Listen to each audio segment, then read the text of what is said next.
Καλημέρα, καλησπέρα φίλες και φίλοι που παρακολουθείτε αυτό το κανάλι γιατί μαθαίνετε ελληνικά. Στο σημερινό βίντεο θα μιλήσουμε για μία αρχαία θεά. Πώς έτσι? Δεν είναι ξαφνικό. Συνήθως αφορμή για αυτά τα βίντεο παίρνω από τα μαθήματα, από κάτι που συνέβη σε ένα διαζώσεις μάθημα ή online. Στο συγκεκριμένο μάθημα μιλήσαμε για τους θεούς του Ολύμπου, τους αρχαίους θεούς, τους θεούς των αρχαίων Ελλήνων. Ποιους από αυτούς ξέρετε? Θυμάστε κάποια ονόματα? Για μία θεά θα μιλήσουμε. Σκεφτείτε λιγάκι, μέχρι να κάνω εγώ μια βόλτα και τα ξαναλέμε.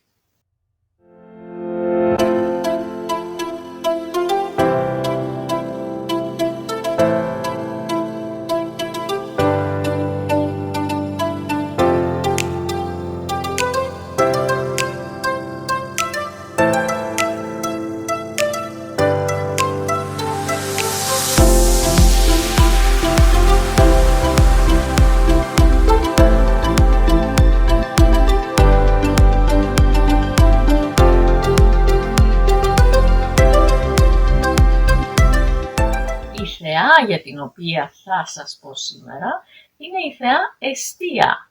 Τη γνωρίζατε?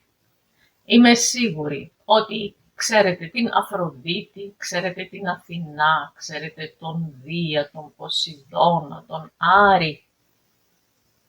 Αλλά την Εστία τη γνωρίζατε? Η θεά Εστία ήταν η προστάτηδα της οικογένειας, του σπιτιού και λατρευόταν σε κάθε σπίτι, βέβαια, γιατί το προστάτευε. Τι ενδιαφέρον έχει αυτή η θεά? Ότι το όνομά της, τη λέξη Εστία, τη χρησιμοποιούμε και σήμερα ακόμη για να δηλώσουμε διάφορα πράγματα. Νούμερο 1. Εστία είναι το σημείο που έχουμε για θέρμανση, για μαγείρεμα στο σπίτι.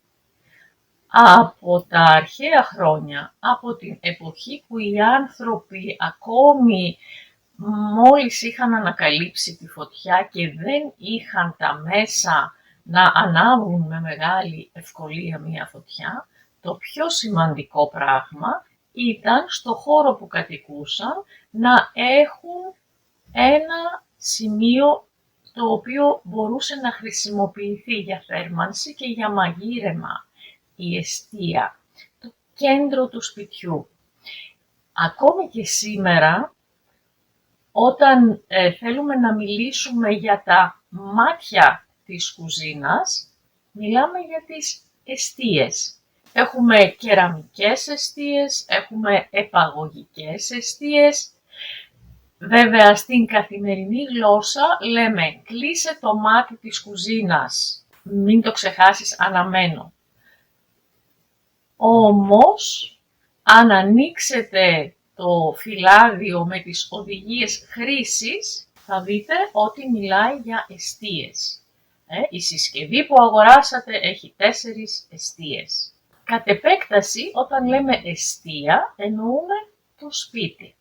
Λέμε δηλαδή η οικογενειακή εστία, η πατρική εστία, το σπίτι στο οποίο γεννήθηκε κανείς, στο οποίο έζησε τα παιδικά του χρόνια ή το σπίτι στο οποίο ζει η οικογένεια. Άφησε την οικογενειακή εστία στα 18 του για να πάει να φοιτήσει σε μία άλλη πόλη, στο πανεπιστήμιο. Και μια που λέω για φοιτητές, για τους φοιτητές μάλλον, υπάρχουν οι φοιτητικές εστίες. Είναι τα κτίρια που ζουν οι φοιτητές, που είναι τα διαμερίσματα, τα δωμάτια των φοιτητών.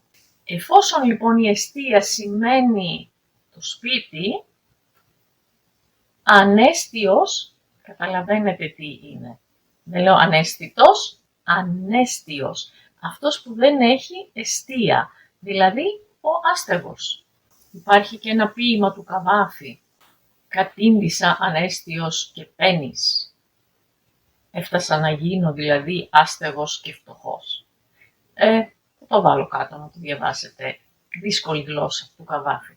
Είπα ότι η εστία ήταν το σημείο του σπιτιού που έπρεπε πάντα να είναι αναμένη φωτιά ή να είναι εύκολο να ανάψει η φωτιά, τα κάρβουνα τα οποία καίνε ακόμη, για παράδειγμα. Το κέντρο. Με αυτή την έννοια χρησιμοποιούμε ακόμη και σήμερα και με αυτή την έννοια τη λέξη εστία. Για παράδειγμα, το καλοκαίρι συνήθως στην Ελλάδα έχουμε πολλές φωτιές, πολλές δασικές πυρκαγιές, δυστυχώς. Αν ακούσετε τα δελτία ειδήσεων, πολλές φορές θα προσέξετε ότι λένε η φωτιά έχει περιοριστεί, υπάρχουν ακόμη μερικές εστίες που είναι υπό έλεγχο. Μερικά σημεία όπου υπάρχει ακόμη φωτιά, μερικά κέντρα φωτιάς. Είναι το σημείο δηλαδή, η εστία, το επίκεντρο, εκεί όπου δημιουργείται κάτι και αρχίζει να εξαπλώνεται από εκεί. Με αυτή την έννοια χρησιμοποιείται η λέξη και μεταφορικά, δηλαδή δεν αφορά μόνο φωτιά, αλλά μπορεί να αφορά και άλλα πράγματα. Για παράδειγμα, μπορώ να πω, είναι σημαντικό να εντοπιστεί η εστία της μόλυνσης. Κάτι έχει μολυνθεί, για παράδειγμα έχει μολυνθεί το νερό σε μία περιοχή και οι επιστήμονες ψάχνουν να βρουν από πού ξεκινάει αυτό. Ποια είναι η εστία της μόλυνσης. Η εστία του κακού, από πού ξεκινάει το πρόβλημα. Ένα πρόβλημα, οποιοδήποτε. Εστία έχει και ο σεισμός. Το φαντάζεστε, οι επιστήμονες, οι σεισμολόγοι μιλάνε για εστιακό βάθος. Δηλαδή πόσο βαθιά μέσα στη γη είναι το σημείο από όπου ξεκινάει ένας σεισμός. Έχει όμως και άλλη χρήση η λέξη εστία και άλλη έννοια. Είναι το σημείο, η εστία, όπου συγκεντρώνονται οι ακτίνες του φωτός. Και με αυτή την έννοια έχουμε πολυεστιακούς φακούς. Οι άνθρωποι που δεν βλέπουν καλά, κυρίως οι πρεσβύωπες όπως εγώ που χρειάζονται γυαλιά, έχουν ένα μόνιμο πρόβλημα. Φοράμε τα γυαλιά για να δούμε κοντά. Βγάζουμε τα γυαλιά για να δούμε μακριά. Αυτό το βάλε, βγάλε είναι εκνευριστικό. Γι' αυτό εγώ συνήθως κρεμάω τα γυαλιά στο λαιμό μου, αλλά πάλι είναι ενοχλητικό. Υπάρχουν όμως γυαλιά με πολυεστιακούς φακούς. Αυτό σημαίνει ότι αν βλέπεις ένα σημείο μπορείς να δεις μακριά, σε ένα άλλο σημείο μπορείς να δεις κοντά. Εστιάζουν διαφορετικά, επικεντρώνονται, συγκεντρώνονται στην εικόνα διαφορετικά. Οπότε εστιάζω κάτι σημαίνει συγκεντρώνω. Εστιάζω το ενδιαφέρον μου σε κάτι. Προσανατολίζω, συγκεντρώνω το ενδιαφέρον μου σε κάτι. Εστιάζω τη δράση μου σε έναν τομέα. Αυτός ο σύλλογος ασχολείται με πολλά πράγματα, όμως τελευταία εστιάζει τη δράση του στην προστασία των φτωχών, για παράδειγμα, στη βοήθεια προς τους φτωχούς. Συγκεντρώνει τη δράση του εκεί. Και μία τελευταία χρήση της λέξης εστία, που μάλλον δεν την γνωρίζετε και δεν πάει το μυαλό σας ότι μπορεί να υπάρχει αυτή, είναι η εστία του ποδοσφαίρου. Τι να σημαίνει εστία ποδοσφαίρου? Είναι το τέρμα, η επίσημη ονομασία του τέρματος. Το τέρμα είναι εκεί που μπαίνει το γκολ. Και για σας που φτάσατε μέχρι το τέλος του βίντεο, έχω και μία έκφραση. Πολλές φορές θα ακούσετε στα ελληνικά, ίσως σε εθνικές εορτές, να λένε ότι αυτοί οι άνθρωποι πολέμησαν υπέρ βωμών και εστιών.